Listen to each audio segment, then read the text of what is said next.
हाँ, मंदिर में आप कितना भी बड़ा बना सकते हो, लेकिन जब आप घर में पूजा करते हैं तो ये 4.5 इंच से बड़ी मूर्ति नहीं होनी चाहिए। मूर्ति, चित्र तो आप बड़ा भी कर सकते हो, मूर्ति की प्रतिष्ठा होती है, चित्र में भाव प्रतिष्ठा होती है। तो वो जब आप घर में पूजा करें तो उस मूर्ति का 4.5 इंच से बड़ी नहीं होनी चाहिए। उससे बड़ी है तो आप उसका मंदिर बनाइए और उस पर शिखर रखिए। शिखर लगाना पड़ेगा, गुंबद, क्योंकि प्राण प्रतिष्ठित मूर्ति से तो जो ऊर्जा निकलती है ना, वो प्रचुर मात्रा में निकलती है, ज्यादा मात्रा में निकलती है। और ऊर्जा और भी एक सिस्टम है मंदिर में मूर्ति स्थापित करने का, कि आप मंदिर में मूर्ति स्थापित करते हैं तो हर मंदिर के सामने एक मूर्ति और होनी चाहिए। जैसे विष्णु जी की मूर्ति है तो सामने गरुड़ जी रखो या कछुआ रखो, और जैसे राम जी की मंदिर है तो उनके सामने हनुमान जी को बैठाइए, और अगर माता जी का मंदिर है तो सिंह को बैठाइए। ऐसे ही शंकर जी के शिवलिंग के सामने नंदी को बैठाइए। उसका वैज्ञानिक कारण है, आप दक्षिण भारत में जाके देखिए, हर मंदिर में एक वो स्तंभ होता है जिसमें देवताओं की स्थापना होती है, या मूर्ति के सामने मूर्ति होती है। मूर्ति की जब आप उपासना करते हैं तो वो इतनी ज्यादा तीव्र ऊर्जा है कि उसको आदमी सहन नहीं कर सकता, तो वो बाहर निकल जाती है। तो वो उसके सामने जो मूर्ति है उसके ऊपर में रिफ्लेक्स होकर के जब हमको मिलती है तो हमारी शक्ति के अनुसार मिलती है, हम उसको सहन करते हैं। और गुंबज इसलिए बनाया जाता है कि अगर आप ऊपर की छत बराबर कर देंगे तो वहां ऊर्जा जो है वो ठहर नहीं पाएगी, वो बाहर निकल जाएगी। और उसको जब आप गोलाकार में गुंबज बनाएंगे तो वो ऊर्जा वहीं पे घूमती रहेगी। जैसे परमाणु रिएक्टर के जो सेंटर है ना, वो सबके ऊपर गुंबज है। अगर आप गुंबज नहीं बनाओगे तो वो सारी वो जो शक्ति परमाणु की है वहीं ब्लास्ट कर देगी उसको। आकाश हमारा है ना, गोल है, पृथ्वी गोल है, तो यहाँ पे मंदिर में जो मूर्तियां स्थापित करें वो 4.5 इंच से अधिक बड़ी कितनी भी करें और उनके ऊपर गुंबज रखें, और हर मूर्ति के सामने एक मूर्ति और रखें ताकि वो ऊर्जा को रोके और आपकी शक्ति अनुसार आप तक पहुंचा दे। और घर में जो पूजा करते हैं उसका भी स्थान और मूर्ति, अगर मूर्ति है तो 4.5 इंच से बड़ी नहीं होनी, और अगर चित्र है तो वो बड़ा भी हो सकता है। 8 तत्वों से करती है, जिसे 6 को हम मूर्ति पूजा के रूप में मानते हैं और 2 को विभिन्न अन्य रूप में। तो जो पृथ्वी तत्व के बारे में अभी आपने बताया कि उन्हें हम 6 पीढ़ी के पितरों के रूप में मानते हैं, तो क्या इनका हम 6 पीढ़ी के पितरों को हम पूजा रूप में मानते हैं, या पितरों को पूजने का कोई अन्य विधि से हम उन्हें संतुष्ट कर सकते हैं? पितरों का तो एकदम सरल है।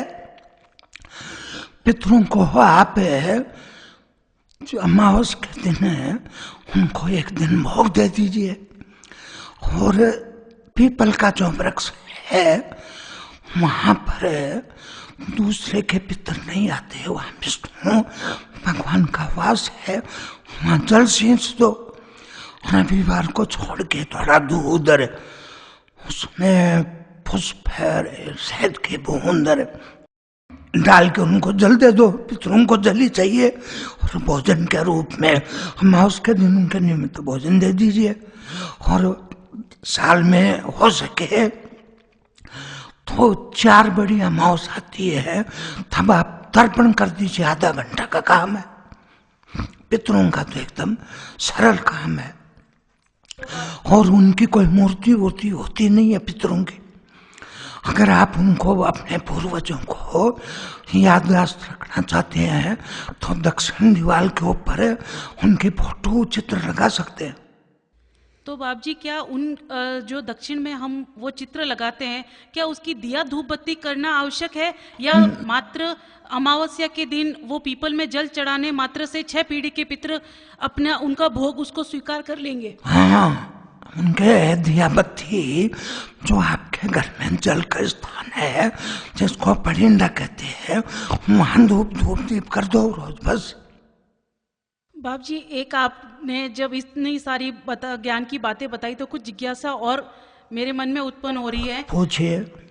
जी बाप जी, जैसे अभी आपने सकारात्मकता के बारे में बताया, तो शिवजी भगवान में जब हम रूप देखते हैं तो आप कहते हैं दाहिने हाथ में डमरू होना चाहिए और बाएं हाथ में त्रिशूल जैसी नकारात्मक चीज होती है, लेकिन अधिकांशतः मंदिर में हम ये देखते हैं कि उस त्रिशूल के ऊपर डमरू बंधा हुआ है।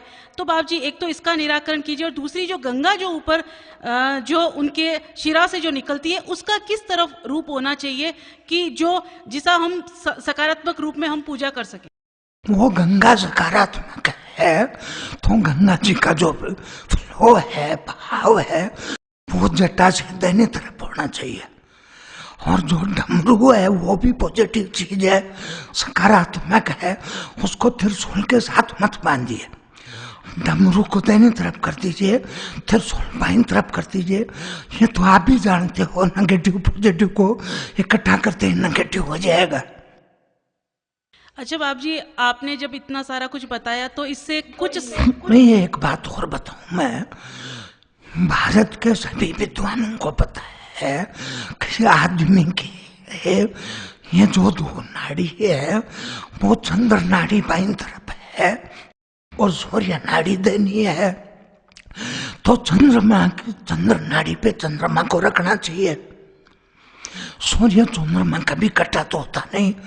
अब आप अधिकांश मूर्तियों में चंद्रमा से कर्ज के दाहिनी तरफ है तो यह उसको नेगेटिव में बनाएगा। इसका मतलब गंगा को दाहिनी और चंद्रमा को बाईं तरफ करना, ये सकारात्मक रूप है शिवजी भगवान का।